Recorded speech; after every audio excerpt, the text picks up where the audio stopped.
বন্ধুরা সবাই কেমন আছো? আবার একটা ভিডিও নিয়ে এসেছি। এটা হচ্ছে ই বাইকের কন্ট্রোলার।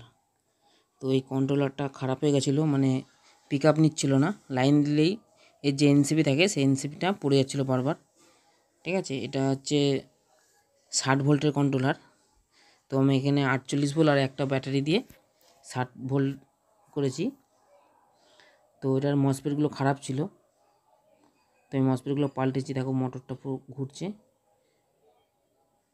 দেখতে পাচ্ছ যে মোটরটা ঘুরছে। এটা টোটো গাড়ির মোটর, তো ওটা তো ওই মোটর নেই বলে আমি এই মোটরে সব চেক করি। তো এটা ফুল পিক আপ দেওয়া যাবে না, ফুল পিক আপ দিলে কিন্তু মসফেটগুলো আবার খারাপ হয়ে যাবে, যেহেতু এটার অ্যাম্পিয়ার কম এই কন্ট্রোলারগুলোর। ঠিক আছে, তো তোমরা যখন এগুলো টেস্ট করবে ফুল পিক আপ দিয়ে টেস্ট করবে না, তাহলে কিন্তু মসফেটগুলো শর্ট হয়ে যাবে। এইগুলোর অ্যাম্পিয়ার কম কন্ট্রোলারের, আর এর মসফেট হচ্ছে 110N7। ঠিক আছে, 7-6। তো তোমরা এখানে 110N8 লাগাতে পারো, 110N10 লাগাতে পারো, কোনো অসুবিধা নেই 7 যদি না পাও। তো দেখে নাও। দেখো এটা কন্ট্রোলার এর বডিটা 60 ভোল্টের। এই ই বাইকে যেগুলো হয় সেগুলো সব 60 ভোল্টেরই হয়। 60 ভোল্ট হয়, 72 ভোল্ট হয়, 48 ভোল্টও হয়, কিন্তু বেশিরভাগ 60 ভোল্টটাই বেশি হয়।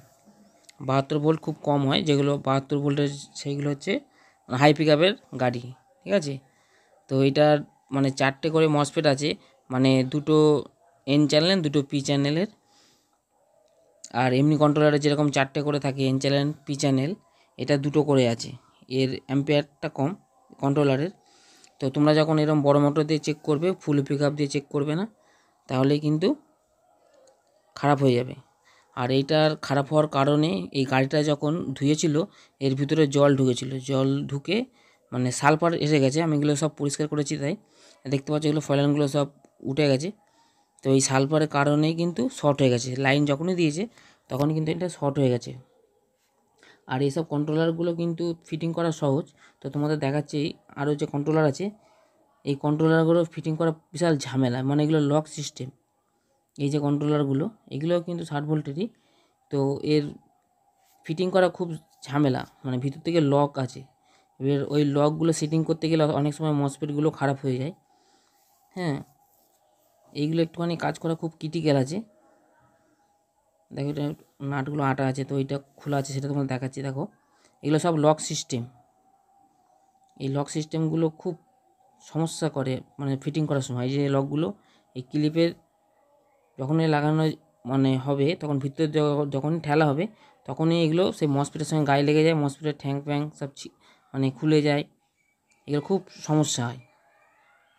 আর ওই যে কন্ট্রোলারটা এসেছে ওইটা কিন্তু মানে স্ক্রুর সিস্টেম, মানে রেডি হয়ে গেল, স্ক্রু বোর্ডের সঙ্গে এটা দাও তো তাহলে কিন্তু হয়ে যাবে। কিন্তু এইগুলো খুব ফ্যাচাং, সমস্যা করে এগুলো। তো তাহলেও কিন্তু রিপেয়ার করতে হবে। তোমার দাদা দেখো কম্পিউটারে কাজ করছে।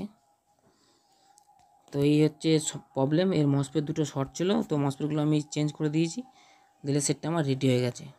তো ভিডিওটা ভালো লাগলে লাইক এবং সাবস্ক্রাইব করবেন। ধন্যবাদ।